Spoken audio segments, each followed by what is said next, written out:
Hello everyone, my name is Bridget, and today we're going to be talking about the importance of the etheric body and how you can utilize it to awaken your spiritual gifts and past life memories. This is a very interesting subject. It's deep esoteric knowledge that not very many people talk about. And it's really critical to know on the path because it keeps us motivated to continue doing our spiritual practices. It can help you navigate which ones to do, how to do them. And then also it is motivating of how we can bring all the things that we're doing in this life to future lives, as well as how we can bring other skills from other times into now to help us in this incarnation. I suggest watching through all the way to the end so that make sure to get all the details of what you need to do and all the different nuances so that you can open to this memory in your etheric body. Now, if you're new to the channel, thank you so much for coming. Be sure to hit the subscribe button and the bell button so you get notifications every time I do new videos. And I also have a gift free meditation down below for all my subscribers, so be sure to go check that out. So let's get into it. So it's the etheric body that crystallizes the information of our soul so that we can bring memory through death. Now, this means that in other incarnations, we brought memory through our etheric body that we can access, and this also means that we can program and charge our etheric body with certain disciplines, with certain energies that we can then take with us after death. You don't take your bank account with you. There's lots of things you can't take with you, but you can take this, so it's highly significant to do as a soul and as a spiritual being. So then how do we do it? What's the technique? So right now I'm going to go into how to develop this and charge it right now so that we can take it with us when we die in this incarnation. And then I'm going to talk about how to access it from other times so that you can awaken those gifts right now, because they're intertwined.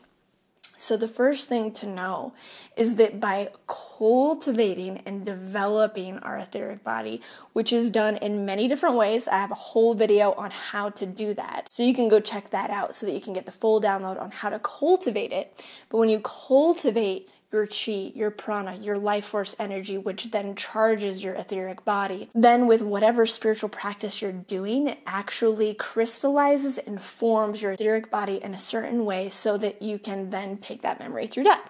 Now, this is actually as practical as being able to remember other languages.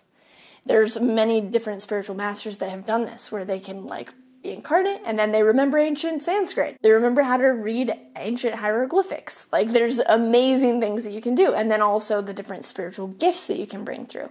So this is literally how kind of practical it is. It's not just some random thing. It's actually very specific.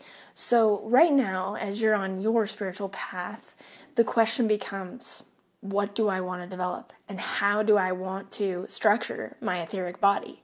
Because each different kind of lineage, each different kind of practice, each kind of thought form and lifestyle decision you make starts to influence it. And so literally, if you're I want to go down the Taoist path and do these Qigong practices and have this certain kind of lineage, then your structure will form in a very different way than, say, going down the mystic Christian path. It's going to look very different than the yogic path. They're going to be different and charged differently in your etheric body. And so it's which path do you want to go down? One of the ways that I like to decide of how do I want to charge my etheric body for future lives to come? No small decision, is to go with the natural proclivity of what you've already developed in other lives. So if you already have this yearning and this calling towards a certain lineage or a certain practice, it's probably because you've done it before, and it's probably because your etheric body's hey, we're really close here, let's access this memory here. And so by doing these things, then you can actually help awaken it more quickly, that which you've already developed. And if you already have momentum in that, if you continue on in this life, it's just going to be kind of cumulative and be extra accelerative and helpful to do the ones that you've already done. So for me, the Taoist arts and Qigong and Tai Chi, for instance, I know I've done it before. It comes naturally to me, and so if I go into that, I'm going to be able to advance on that path more quickly than, say, if I did the yogic path. So for me, I can decide what to do with that. I also have a lot of different interests in other spiritual practices, but that's just an example. Now, the other piece is if there's certain things that you have not developed at all. Like there's a lot of spiritual traditions through the millennia that, say, have discounted and not worked with the lower chakras and the lower centers at all. It's been very much so in the mind and the third eye, in the heart, and in the higher centers, but the lower centers have not been worked on. So it's like, okay, you can look at yourself and be like, I think I probably should start developing in that life to help balance things out. So that's another way that you can do it as well. So then when you decide which lineage, what kind of practice, how you want to structure it, if that vibration syncs with your soul in a certain way, the next thing that you have to understand, which isn't as fun, but it can be, is that it takes discipline. It takes time for this crystallization and this formation in your etheric body to take place, to where you can actually take it through death. It's not just a one-off, like, all right, I did yoga a couple times, gonna take that with me. It's like, no, that's not really how it works. It's something that takes time. It's like a groove that you need to continue to work out, right? And one of the ways that you can know if you have a certain affinity towards a certain spiritual lineage is that if you do a practice once, like you're like, okay, I'm doing this practice, and then all of a sudden it's just like, poof, and you're like, whoa, that was really powerful, that was really intense, then it's probably because you've done it before. But that doesn't mean that you should stop. That means that you should keep on going. So I think this is one of the motivators to continuing spiritual practice, where you're like, yeah, I have a practice that I do every day, or I have a certain, heart practice or something that I do once a week, every week, for the next 30 years. And that's going to be everything. That's going to be more helpful than anything that you could do, is to choose the practices that feel right to you and then just go forward with them so that you really build and develop it. Okay, so now I want to get into the interesting part of, okay, say you're not accessing the memory. You're like, okay, well, that's great, Bridge, but I have not accessed, say, my spiritual gifts yet, or my past life memories, or they're vague and kind of foggy. Then how do I go from here? And well, one is to start some kind of chi pranic cultivation in your etheric body, so that you can build the charge in your etheric body to bring through these memories. So maybe you've had the experience that you're in a sacred place, or you're in the presence of someone spiritually powerful, or it's a significant portal day with this eclipse, whatever these different things are, and there's a higher charge, your nature, in the energetic field, which strengthens your etheric body. And then all of a sudden you get this past life memory flash, or all of a sudden you get this heart activation, right? It's part of your etheric body getting the nutrients, like the energy it needs to bring through those heightened spiritual experiences. And so you want to get yourself in those kinds of situations, of course, but long term what you want to do is to build these practices so that your energy field has the charge to then have the memory come back. I'm thinking of a computer analogy right now, where it's like, okay, you've got this laptop with this hard drive of all this amazing music and foreign languages and third eye awakenings and all these things, but there's no computer power plug. There's no power going to the computer. It doesn't have the access to retrieve the memory. So one of the best ways is to charge it so that then you can gain more and more access. Now, some people are just born with it. They come in with these crazy abilities, and that can happen. Like, you got these 2-year-olds in China that play Beethoven and stuff like that. Or these spiritual masters have these amazing siddhas, so that's available too. And maybe there's certain things that you did come in with. Maybe there's certain things that you need to charge and develop so that you can remember it.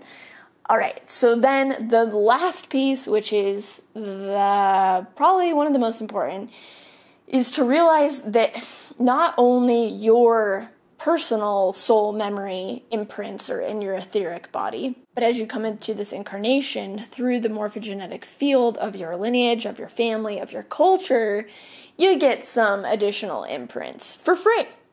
And some of them are not so good. So if you're on the tip where maybe you're not experiencing as many of your gifts, or you just want to enhance them, enhance these memories, it might be that some of the old imprints of your ancestral lineage or of the collective are in the way, are more gross, they're more dense and filling up the space to where you can't see through the dense forest of that in your own etheric body to get to the subtlety of these gifts, or to the subtlety of this communication, because this is really like how your higher self is communicating, and your soul can communicate this memory to you. It doesn't have that ability because it's being blocked. Because one of the things that happens is there's this coalescence between the etheric body and the morphogenetic field, which is the greater energetic field of your ancestry, of the collective, of the place you live, of the culture, that is also superimposed right there on top of it.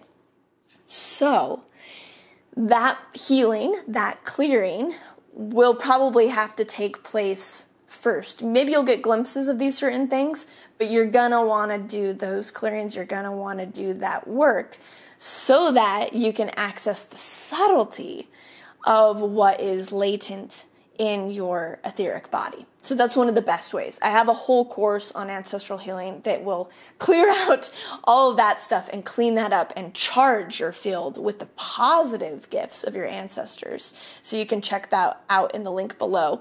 And then you can do all kinds of different healings and collective healings and just presence work to understand what is yours and what is not yours. And this is naturally going to occur as you're doing your chosen cultivation practices. So if you're doing a meditation practice, this stuff's going to come up. The mind stuff, or the stuff that the energy that you've taken on, these things are going to naturally come up and be washed away. That's part of the natural process of doing the spiritual practices. That's actually part of it.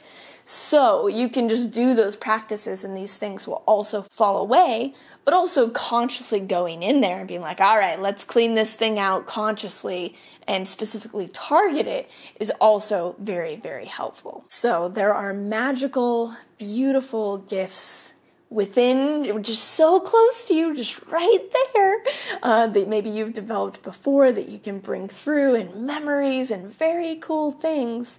And really the way to access it is to step into a place of higher knowing of your higher self, the greater plan, and just humbly taking one step at a time forward in your spiritual practice, in being a kind and loving person. And day by day, we will chip away at the forgetfulness of maybe those things that we forgot within our etheric body, and be able to then access those things so that we can consciously understand them, cultivate them, deepen them, and then take them on with us through death into the next life. This is powerful, powerful stuff. Again, I recommend watching my other video on how to cultivate the chi prana to charge your etheric body. And I'll be doing more videos about this, so be sure to hit that subscribe button and the bell button so you get notifications every time I do new videos on subjects like this and many other ones that are really going to help you on your spiritual path that a lot of people don't talk about or know. I'm not into just like vague random niceties. Like, I want to get in here with the specifics and tools that can really, really help you. So if there's anything that inspired you in this video, please comment down below. I would be so curious to know. Hit that like button, and I will see you next time with another video.